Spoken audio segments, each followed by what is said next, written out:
I don't understand why it is 9:23 on a Saturday night. Why the fuck is there traffic right now? Why the fuck is there traffic right now on the 10 at 9:23 at night? This is the shit about LA. This is the shit about LA, man. Ugh. Anyway, I'm figuring it out. I'm driving. I'm on my way home. I'm gonna fucking relax. And what I need to do is go to the fucking grocery store. That's what I really need to do. I need to go to the grocery store. Yeah. I'm really out here trying to heal from heartbreak.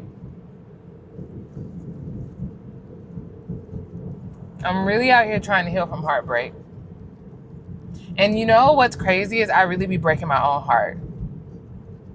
Believing in potential. Believing in people more than they even believe in themselves. Wanting more for people than they even want for themselves. That's some Pisces Mars type shit. Like, I just be imagining and hoping and believing that and having faith that these people are better than they are, and they're not. They just choose what they feel worthy of. And you can't hand somebody worthiness. You can't feed it to them on a platter. They have to develop it on their own. And I think that there's something tragic about loving someone who feels like they are not good enough to receive the kind of love that they desire, because if only they could trust themselves, if only they could love themselves.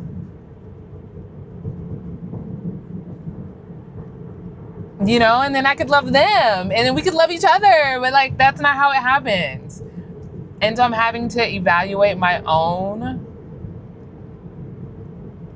emotional unavailability because of how I have had a tendency to attach myself to potential and to people who are emotionally unavailable. For whatever reason, they are emotionally unavailable, and it's painful. It's a painful cycle. And,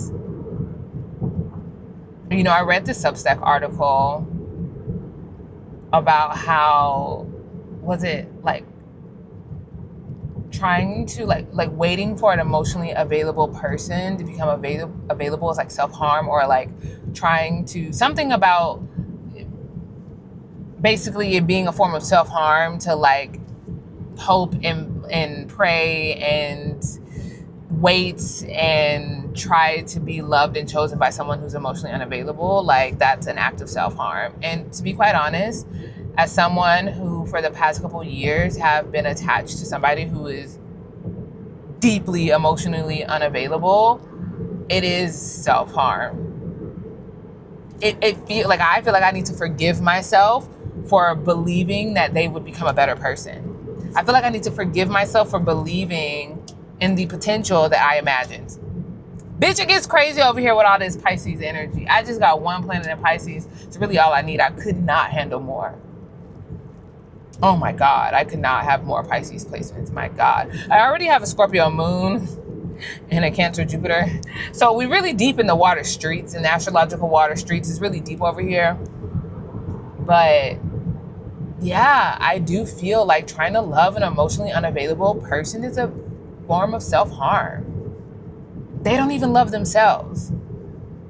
They're not even like showing up for themselves. They're choosing not love. And, you know, I'm not making a judgment call on them as a person, as a human, just because I don't necessarily have the attachment style to that depth. I have my own fuck shit that I'm working through, you know. The glare from the cars in the background is throwing me off in the camera. It's low-key pissing me off. And then there's traffic. And I have anger issues that specifically come out when I'm driving in LA. Like, I'm trying to hold it back. I'm trying to hold it back, but I'm getting pissed. Okay, back to the stuff that I was talking about. Yeah, I feel like it's not a judgment call on who they are as a person. I think what I judge is, are they trying to heal this pattern? Are they trying to heal that relational pattern? Because even though I have levels of emotional unavailability and anxiously attached at times, I'm actively working on that shit. I am actively healing. I am actively forgiving and working through my lineage. And I'm actively processing deep shame, deep trauma, deep just inherited patterns and fears. I'm working through that shit, and it's tough. It is not easy work. And having to look at myself honestly and be like, I know you're mad because this person is not available, but you're not available because you're trying to be chosen by them. And they're not even choosing themselves. So how the fuck can they choose you? That's how I talk to myself. Really, that's how I talk to myself. I really be like, how the fuck is this person going to choose you when they're not even choosing themselves? They don't even feel worthy of the love that they want. But they're about to choose you. They're about to commit to you. They're about to invest in you, and they ain't even did that to them damn self. They don't even have the capacity to do it for themselves, but you want them to show up for you? Bitch. I think you need to tighten up that mental capacity to discern what is true and what is real and what is possible and what is probable. And I am learning that you, under no circumstance, wait for someone to be ready. Ready. You know, you can't. You have to move on. I have to move on. You can do whatever the fuck you want. I have to move on. The thing is, I don't like being in emotional pain, but I be in emotional pain all the fucking time. And I don't like being in emotional pain, which is how I stay motivated to heal my emotional pain. Does that make sense? Like, I literally detest the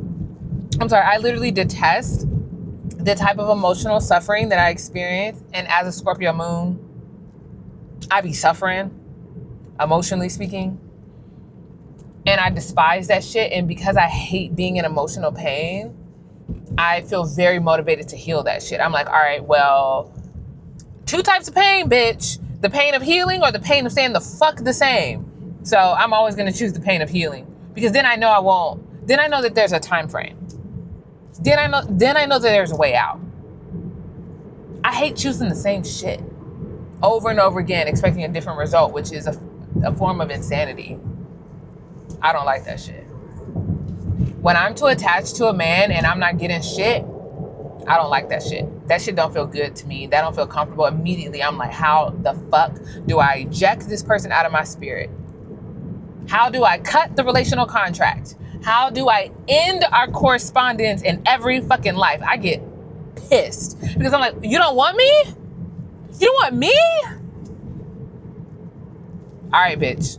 You will never see me again in this life or any other life. I'm cutting all that shit the fuck off. I also have Mars in the 7th house. If you know, you know. Anyway, I'm working through that shit. I'm saying all this to say that I'm healing. I'm messy. I'm actually not that messy comparatively. Internally, I'm a bit messy. Externally, I don't be letting people in to be messy. Like, what's messy are my imaginations and my fantasies. That's what be messy. Not the actual because I don't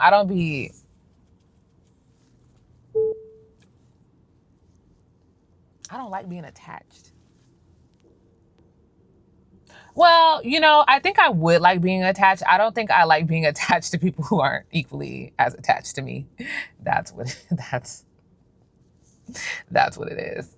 But also, I have a very strong I have a very strong spirit team that be looking out for me.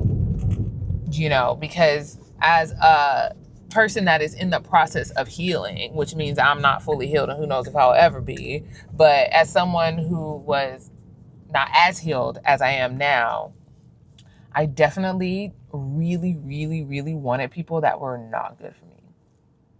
I really wanted people that were not safe. Like, I mean, begging God for them. Like, God, please give me this person. Like, God, please, like all the shit. And not knowing that they would have dragged me through hell. Meanwhile, spirit is like, rejection is protection. Rejection is protection. Rejection is protection. Rejection is protection. And I'm like begging God, like, let me get a little taste of this person, please. And spirit's like, bitch, that shit is poison. It will fucking kill you. I know. It's like, you know, like, I feel like spirit, really, I'm like a kid who wants like McDonald's. And all I see is the fucking Happy Meal. All I see is the toy. All I see is the vision of me playing with the toy in Happy Meal. And spirit sees that the burger that I'm about to eat and the fries and the chicken nuggets that I'm about to eat is not real meat. It's not real food. And if I ingest it, I'm going to get sick. I don't see that. All I see is the Happy Meal and the toy. And I like get like a kid throwing a little tantrum, like, God, why can't you give me, spirit, why can't you give me what the fuck I want right now? And spirit's like, you pray for protection, bitch. Let me fucking protect you. That's what my love life feels like. People don't really be getting that close to me. I don't let people get that close to me. A lot of time my spirit team don't let people get that close to me. And it really just be protection. However, I am deeply, deeply, deeply healing, which looks like becoming more emotionally available, which looks like slowly letting more people in so that I can have new relational experiences that rewire my nervous system. Because we don't heal by avoiding. You heal by facing, taking accountability, and allowing new relational truths to show up in your life by doing things you've never done before. So I'm working on vulnerability. I'm working on forgiveness. I'm working on letting people in more. Hence, me creating content, me documenting my journey, me trying to be open about my life and my process, because I'm an astrologer as well. So I'm going to bring it back to astrology. Y'all going to learn astrology just by listening to me fucking talk. I am a Scorpio. I really don't be wanting nobody to know shit about me for real. And even when it appears that I'm being very honest, I'm telling you, I am in fact being honest, but there are very, very deep things that I am not saying, which is very human, you know?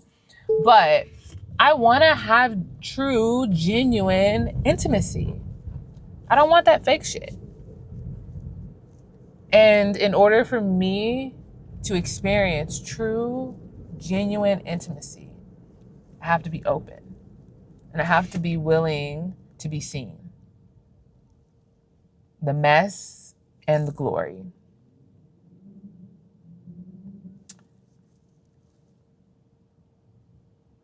Yeah.